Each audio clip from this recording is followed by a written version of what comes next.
हर खबर पर होगी आपकी पकड़। डाउनलोड कीजिए एबीपी लाइव ऐप।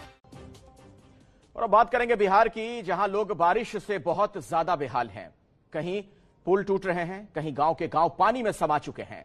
ऐसे में हमारी संवाददाता निधि श्री ने बिहार के मोतिहारी से एक स्पेशल रिपोर्ट भेजी है। पानी में डूबे इलाकों की तस्वीरों को देखकर आपको एहसास हो जाएगा इस वक्त बाढ़ ने बिहार में कितनी बर्बादी की है। हालांकि छोटे बच्चे वहां पर तस्वीर दिखाऊं जरा इधर, ये नीचे आप देख सकते हैं क्योंकि पूरा पानी है और इस इलाके में ये मैं इस वक्त जिस गांव में हूँ ये मोतिहारी जिले का अजगरी चुड़ीहरवा टोला कहलाता है और इस इलाके में अगर आप जाएंगे तो पूरा का पूरा पानी है। और जैसा कि यहाँ पर बता रहे हैं लोग कि लगभग 12 से 15 गांव हैं जो पूरा पानी में डूबे हुए हैं। और ये तस्वीर आप देखिए, चूंकि यहीं से पानी जो है वो सड़कों पर आ चुका है और यहाँ से आगे जो भी शख्स जाएगा वो पानी से होते हुए जाएगा। अब जितनी गाड़ियां हैं यहाँ पर सभी डूबी हुई हैं। जितना आगे, चूंकि ये जो सड़क है ये नीचे और आगे नीचे की तरफ है, तो ऐसे में जो पानी का लेवल है वो सड़क पर पहुंच चुका है। और तमाम गाड़ियां, मैं इस तरफ से दिखाऊं जरा आपको, जितनी गाड़ियां हैं यहाँ सब पर जाकर के तमाम गाड़ियां जो है वो रुक जाती हैं क्योंकि इससे आगे जाने का कोई रास्ता नहीं है। लोगों के पास जो नाव है या जो पैदल जा सकते हैं या जो तैर कर जा सकते हैं वही उपाय है लोगों के पास। इधर कितना गांव है? जटवा, जिनेरवा, सिसवनिया, सब याद है आपको? हाँ, जिनेरवा है, सुनरपुर, अजगरी, खैरी, जटवा, जिनेरवा, मोहम्मदपुर, ये सब गाँव है इधर। ये सब डूबा हुआ है। ये गाड़ी यहाँ क्यों लेके आए हो भाई? हम लोग इधर रिजर्व में आए हैं। एक आदमी डेट कर गए ना तो उनको लेकर आए हम लोग। तो वो लोग यहाँ से डेंगी से गए नाव से और हम लोग यहीं पे वेट कर रहे हैं उनका। अच्छा। वो आएंगे तो हम लोग जाएंगे। अच्छा। और ये जो बाइक यहाँ पर है, ये यहाँ क्यों रोक दिया गया इस बाइक को? पानी की वजह से खराब हो गया है। तो इधर अगर मुझे जाना है तो मैं कैसे जाऊंगी? नाव से जाएंगे। कहाँ है नाव? नाव चल गया, अभी आएगा। एक ही नाव है? तो लोगों को जिसको इधर जाना है बाकी गांव में, वो एक नाव का इंतजार करते हैं? नहीं, कोई पैदल जाता है, कोई नाव से जाता है। पैदल जाना पड़ता है, डाड़ा भर पानी होता है बस। कि कुछ लोग स्थानीय लोग हमें यहाँ मिल गए हैं, लेकिन जरा मैं आपको तस्वीर दिखाऊं पीछे की तरफ, कैमरे से देखिए। जहाँ भी आप देख रहे होंगे पानी ही पानी आपको नजर आ रहा होगा। ये मोतिहारी जिला है और इस आसपास के इलाके में बूढ़ी गंडक नदी का पानी आता है और जलस्तर हालांकि पिछले 2 दिनों से कम जरूर हुआ है, लेकिन ये इलाका जो है यहाँ पर अभी भी पानी है। और इस तस्वीर को देखकर आप समझ सकते हैं सड़कों पर पूरा पानी है। और ये महिला आई है उधर से। कितना टाइम लगा आपको घर से यहाँ आने में? 1 बजे। 1 बजे निकले? हाँ। 1.5 घंटा लग गया आपको यहाँ आने में? जी। और गाड़ी होती तो कितना टाइम लगता? 10-15 मिनट। ये एक महिला है जो बाढ़ पीड़ित है, दूसरे शख्स है, साइकिल पर बोरा लादा हुआ है और ये लंच बॉक्स में देख पा रही हूँ। इतना खाना किसी को देने गए थे दादा? नहीं, हॉस्पिटल में थे। हॉस्पिटल में थे? कोई घर में बीमार है? कौन? मेरी पतो। आपकी बहू बीमार है? तो ये बताइए, तो अभी साइकिल तो उधर इतना दूर जा नहीं पाएगा, कैसे जाएंगे? क्या करेंगे, नहीं नाव है नहीं कुछ है, तो ऐसा ही हेल के लोग जाता है आता है। तो खाना पहुंचाने गए थे आप फिर कितने बजे जाएंगे? अब फिर कल जाएंगे। कल जाएंगे। अब कितनी दिक्कत हो रही है आप लोगों को? आपको अभी यहाँ से अगर पैदल जाएंगे तो कितना टाइम लगेगा घर पहुँच? 2 घंटा। 2 घंटा। तो 2 घंटे के पानी में जाएंगे? हाँ, तो क्या करेंगे, क्या चीज से जाएंगे? पानी में 5 किलोमीटर चलना पैदल आसान नहीं होता है, लेकिन ये जो तमाम लोग हैं जो मेरे साथ इस वक्त पानी में ही आए हैं और गांव हम जाएंगे, लेकिन इन लोगों को देखिए, अकेले नहीं है ये, साथ में सामान भी है, परिवार की उम्मीद भी है, जिसको साथ में लेकर हर दिन इसी पानी से 2 घंटे का सफर ये लोग तय करते हैं और फिर वापस आते हैं। आपका क्या नाम है? तैयब नाम है सर। कुर्सी खरीद कर लाए? जी जी जी। कहाँ लेके जा रहे हैं? यहाँ है सुखीडी। जी जी। तो यहाँ से आप कैसे जाएंगे और कितनी दूर चल के आए हैं ये बताइए? जी, कम से कम मेरी तरह अभी आए हैं क्या? जी जी अभी। जी जी अभी हाँ गए हैं, फिर शाम में लौटे हैं, सवेरे गए 7-8 बजे। जी, मोतिहारी से। जी जी। हाथ में चप्पल है, जरा देखिए। हाथ में चप्पल है और पीछे जो है वो सामान है, घर का राशन है, क्योंकि खाना है ना, पेट भरना हर दिन इनके लिए चुनौती है। और इस बाढ़ में इस शख्स को देखिए, लौकी वौकी खरीदा, सामान खरीदा। कितने दिन चलेगा ये? 1 रोज। 1 रोज जी। फिर अगले दिन फिर खरीदना पड़ेगा। फिर खरीदना जी। क्या करते हैं आप? बस खेती करते हैं। खेती जी। मोतिहारी नहीं आएंगे, जाएंगे तो खाएंगे कहाँ से हम? पानी जरा देखिए कि कितना सैलाब है।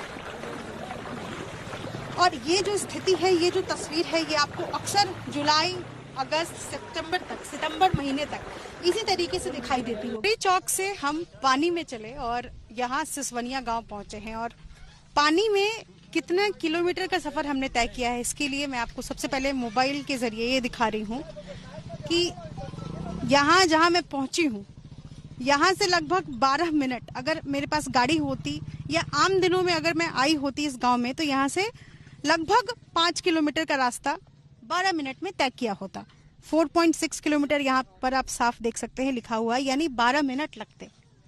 ये गाड़ी से आई होती मैं, रफ्तार हमारी तेज होती तो मैं इसी तरीके से आई होती, लेकिन यहाँ पर विकास का रफ्तार कितना धीमा है ये देखिए। इस वक्त मोबाइल में क्या टाइम हो रहा है, 4 बज रहे हैं। 2:30 बजे हमने उस पानी में, जहाँ पर सड़क पर पानी बह रहा है, वहां से हमने चलना शुरू किया है और अब 4 बज रहे हैं, यानी कि लगभग 1.5 घंटे का सफर हमने तय किया है पानी में। और किलोमीटर कितना है, 4.6, लगभग 5 किलोमीटर का सफर हमें 1.5 घंटे में तय करना पड़ा है। और आप समझिए कि इस आसपास में ये जो गांव आप देख रहे हैं, सबसे पहले इस आसपास के जो लोग हैं, इनके पास यही एक रास्ता है, यानी कि एक दिन में अगर इनको कोई भी काम हो, चाहे घर का राशन लाना हो, कोई व्यक्ति बीमार हो, किसी को कोई दूसरा जरूरी काम हो, तो इसी तरीके से पानी में चलकर आते हैं।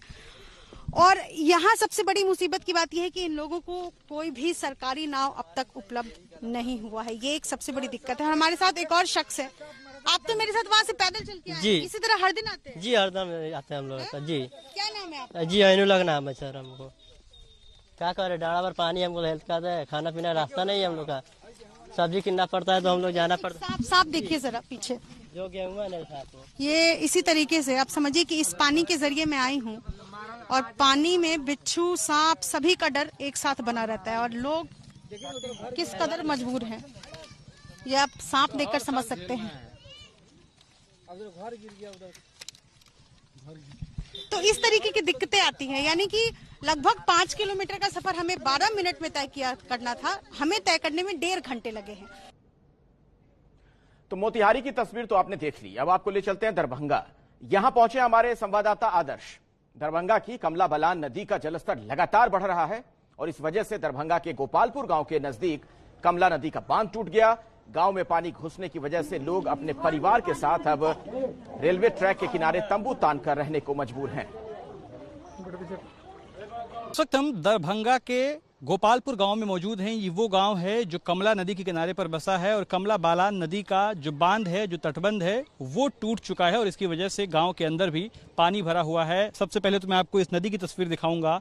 एक जो पुल का नीचे का हिस्सा है, जो पिलर्स हैं, उसके अंदाजे से आप लगा सकते हैं अंदाजा कि कितना ज्यादा यहाँ पर पानी भरा हुआ है। यानी पुल और नदी के बीच में महज कुछ फीट का अंतर बचा हुआ है और इतनी ज्यादा नदी में पानी आ गया है। ठीक इसके बगल में गांव बसा हुआ है और गांव अब आप देखेंगे तस्वीरों में तो पूरी तरीके से पानी में डूबा हुआ है। इसका कारण ये है कि कमला बालान नदी का जैसे जैसे जलस्तर बढ़ रहा है, वैसे किनारे के जो भी गांव हैं, उन गांवों में पानी जो है वो भरता चला जा रहा है। आप तस्वीरों में देख सकते हैं कि जो घर हैं वो पूरी तरीके से पानी में डूब गए हैं और ये तस्वीरें कमोवेश लगभग इसके आसपास के जितने भी गांव हैं उन इलाकों की हैं। कमला बालान नदी के साथ साथ अन्य जो छोटी नदियां हैं जो कोशी के हिस्से से निकलती हैं, उन सभी नदियों का यही हाल है। नेपाल की तरफ से जो पानी आ रहा है, साथ ही साथ जो बरसात हो रही है, उसकी वजह से इसका जलस्तर बढ़ रहा है। सबसे पहले तो मैं आपको इस गाँव की तस्वीर दिखाऊंगा कि देख सकते हैं कि चारों ओर पानी भरा हुआ है और इस गांव के जो लोग हैं अब यहां से हटकर जो रेलवे ट्रैक बना हुआ है उसके किनारे जाकर रहने लगे हैं। साथ ही साथ अगर मैं आपको इसके ठीक बगल की तस्वीर दिखाऊं, जो बांध टूटा हुआ है,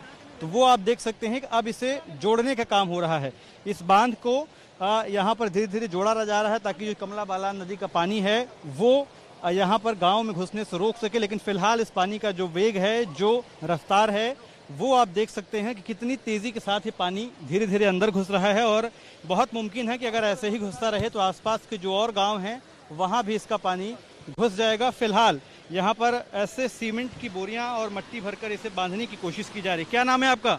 गुरन चौपाल। आपका इसी घर में गाँव में है? बगल में ही गाँव है हमारा, इसी गाँव का ही है। इसी गाँव के आप लोग?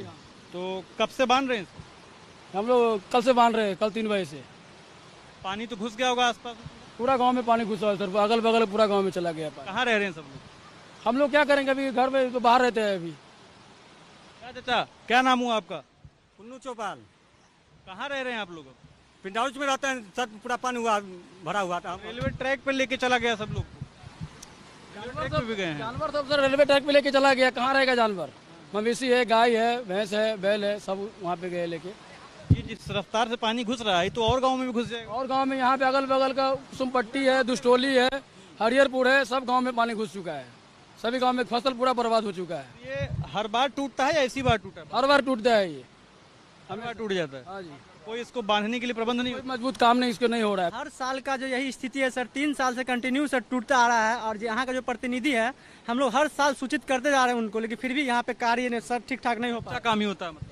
जी, हम लोग ग्रामीण से होकर के भी इतना बांधे थे, लेकिन फिर भी सर ये पानी ज्यादा होने के कारण सरकार की तरफ से कोई नहीं बात, तरफ से कोई राहत भी नहीं मिला अभी तक। देख सकते हैं स्थानीय लोगों की नाराजगी भी है, स्थानीय प्रशासन और साथ ही साथ जो नेता हैं उनको लेकर। फिलहाल अगर आप तस्वीरों में देख सकते हैं कि ये बांध जो टूटा हुआ है, इसकी रफ्तार कितने रफ्तार से जो पानी है वो नीचे की तरफ जा रहा है। और ग्रामीणों के मुताबिक आसपास के 4 से 5 गाँवों में ये पानी घुस रहा है। और इस गाँव के जो लोग हैं वो अब ट्रैक के किनारे, जो रेलवे ट्रैक है उसके किनारे जाकर रहने लगे हैं, बसने लगे हैं, क्योंकि गांव में पानी घुस चुका है। और पानी का जो गहराई है इतनी ज़्यादा है कि ना तो यहाँ पर नाव ही चल सकती है और ना ही कोई व्यक्ति पैदल पार कर सकता है, यानी बीच की स्थिति है। और ऐसे में मजबूरी में ये लोग अपने बीवी बच्चों के साथ, अपने परिवार के साथ और अपने मवेशियों के साथ अब रेलवे ट्रैक के किनारे बसने के लिए मजबूर हैं। दक्षिण भारत में भी मानसून फुल रफ्तार से बरस रहा है। केरल के कोच्चि में भी भारी बारिश हो रही है, जिसकी वजह से लोगों के घरों में पानी घुस चुका है। ये कोच्चि की तस्वीर आपके सामने है। ये रिहायशी इलाका है जहां पर आप देखिए हर तरफ पानी ही पानी,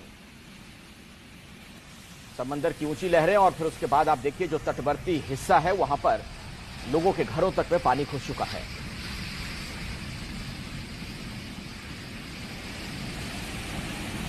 केरल के कोच्चि का हाल आपके सामने है। एक तरफ समंदर से आता हुआ पानी और दूसरी तरफ बारिश, इस वजह से आप देखिए किस तरह की स्थिति बन गई है।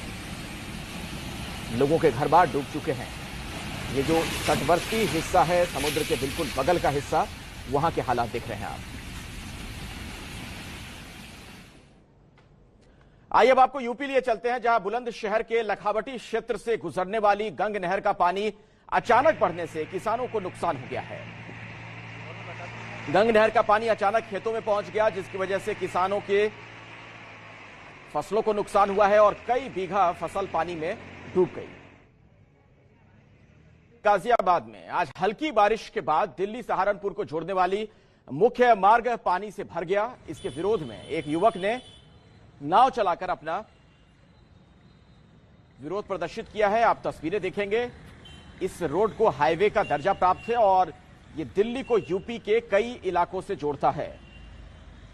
और यहां का हाल आपके सामने, ये देखिए। प्रतीकात्मक तौर पर यह विरोध किया गया कुछ इस तरीके से।